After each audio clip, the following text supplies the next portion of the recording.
Guys, welcome once again sa aking YouTube channel. Sabay-sabay nating panoorin mga kaibigan ang napakahalagang pangyayari ngayon dito sa ating bansa. Guys, ang Whirlwind Corporation at Lucky South 99 ay konektado sa isa't isa. Okay? Kilala mo ba yung Michael Mascareñas? Kapatid ko po. Brother? Younger Yes po. brother? Yes po. Yung Josefina Mascareñas? Mother ko po. Mother mo? So why they are involved in Lucky South 999 and Whirlwind Corporation? Paulit. Bakit pumasok sila na involved sila sa Whirlwind at saka sa Lucky South? Because Michael Mascareñas, your brother, as you mentioned, nasa Lucky South 999. Yes po. Whirlwind naman yung nanay mo.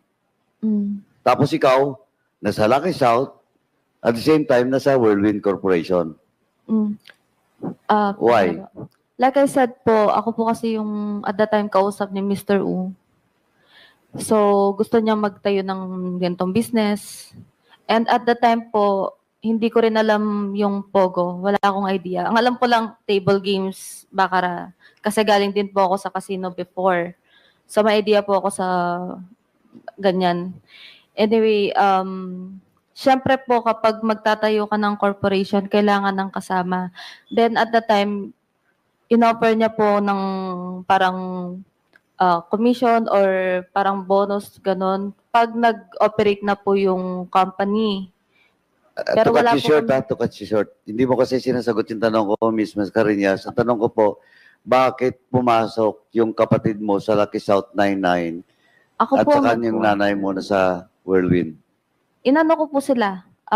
Kinonvince na, tara, ganun, pangalan ko sa inyo to, ganyan, para mabuo na yung 5, para hindi na rin sasakit ang ulo ko. The sa same ibang as in the tao. case of De La Serna, doon sa Biancham, para mabuo lang yung korporasyon. Yes po. O magkanong offer sa kapatid mo at saka sa nanay mo? Sa'yo siguro mas malaki kasi you're in the Lucky South at the same time sa Whirlwind ka rin. How I wish po malaki yung offer, no? Pero yung, like I said po, nag-start po ako 30,000, tapos nung nag-ano na po ako ng una Whirlwind, tinasan lang po ako ng 50,000 na offer na salary after I think 18 days. Tapos yung kapatid ko po, wala silang offer talaga since wala pa pong wala pang operation. Then para lang magsahod yung kapatid ko, kinuha ko po siya as parang staff sa admin, HR, nakasama ko. Magkano sahod niya? 15,000 or 20,000. Mother Nasa mo? ganun po. Wala po. Okay. So, para mabuo lang yung korporasyon, ikaw at saka yung kapatid mo at saka nanay mo, pumasok sa Whirlwind at saka sa Lucky South. Tama? Yes po. Okay. Sinong kausap mo sa Lucky South? Mr. Wu po. Sa Whirlwind? Mr. Wu po. Siya Oh. lang naman po kausap ko. Mr. Chairman, now it is through the testimony of Stephanie Mascareñas, tama? Yes po. Malinaw po, Mr. Chairman, na yung Whirlwind at saka Lucky South ay isa. Because it's the one Ren Wo. Yes, Tama. Mr. Chair. Yes. Siya yung kausap niya si Whirlwind, siya rin ang kausap sa Lucky South. Yes, But Mr. Chair. the name of Mr. Wo did not appear dun sa Lucky South. Yes po. Siya rin po kasi nagde-decide if masasama yung pangalan niya or hindi. Like that. So, now, inaamin mo na yung Whirlwind at saka Lucky South, isa lang po ito. Like previous po, sinabi ko naman, isa lang po yung boss na kausap ko. Hindi, as a corporation, yung dalawa, isa lang to. Wait lang po, kasi hindi ko po alam kung anong by Hindi, means as Di ba iisa. ang kumausap sa iyo is same Si Mr. person Wu po. sa Whirlwind at saka sa Lucky South? O di, Mr. Chair. ano lang yun? At the very least, siguro magkakonekta. Yes po. Okay? Safe siguro yun, safe. Yung Whirlwind po kasi parang as realty, then itong Lucky South as outsourcing. Pogo. Siguro po, ganun po. Sa Pogo. Like I said po, wala pong masyadong idea sa POGO. Anyway.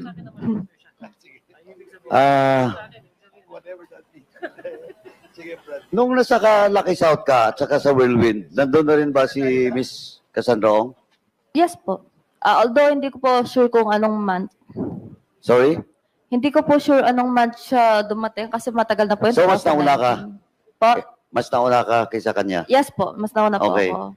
Now, I have with me the two sublease agreement. Natandaan mo ba to? Yung dalawang sublease agreement between Whirlwind and Lucky South. Apo. Tandaan mo. Natandaan mo. I think po. Okay. Natandaan mo rin na twice ka pumirma. One signature in the first sublease, then second signature in the second sublease. If notarized po siya sa law office ni Attorney Medina. Yeah, Attorney Medina is present. Attorney Medina, please take your seat.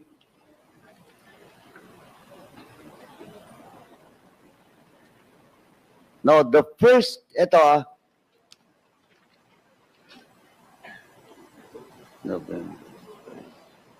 Okay, the first contract with me is dated November 5.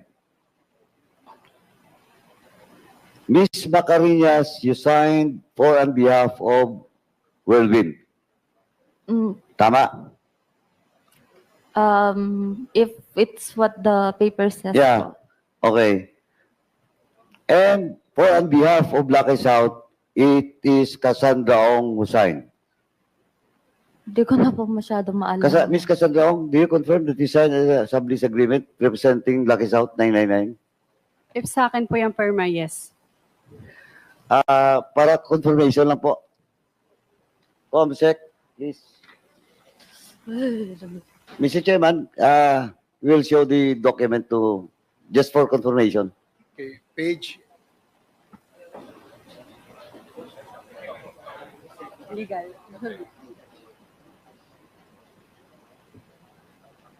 Sublease, yes. Representative lang naman po, pero hindi shareholder. Tama. Ay, tignan ko lang po. Sagutin mo. I know si Hindi ko na po babasahin. Yan po. Yes po. Okay. Now, so, eto po, you signed for on behalf of Lucky South. Tama. Yes po. That was the first As- contract. Okay. Now, the second contract, Miss Mascareñas, na wala pong pangalan mo dito. Saan po? Sa Whirlwind po or Lucky South? Both. Baka wala na po ako that time. Pero ang pinirmahan ko lang po kasi na When was the transfer. time that you left Lucky South or Whirlwind? December 30, 2019. Oh, tama. Because this sublease agreement was signed February 2021. Ay, wala na. So wala ka na doon. Wala na po. Correct. But in this document, Ms. Cassandra Ong, please take note that in the first sublease agreement, you signed for on behalf of Lucky South, but in the second agreement, you signed for on behalf of Whirlwind. And Lucky South was represented by Ms. Baterna. So in short, Mr. Chairman, I just want to establish that former Secretary Harry Roque is lying because he insisted that you are not part of the Whirlwind. Pwede po ako mag-explain, Mr. Chair? You don't want to see the document, the second sublease contract, for Alam you ko to po confirm? You want to see it? Or you confirm na? Confirm na po. Ms. Baterna, do you confirm that you signed the sublease agreement for on behalf of Lucky South 999? Yung second sublease agreement, ikaw na pong pumirma dito? Hindi ko po nakita. Mr. Okay. Chair.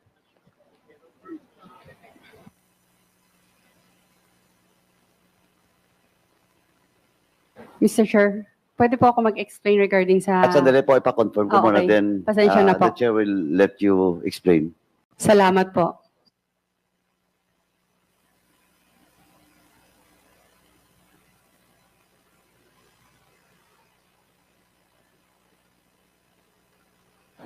So, Ms. Baterna, you confirm? Yes po, Mr. Chair. Okay. Now, Ms. Kasiong, please. Pwede pa ulit po yung sinabi nyo kanina. Sorry. Pwede pa ulit po yung sinabi nyo kanina regarding kay... Ganito po kasi, Opo.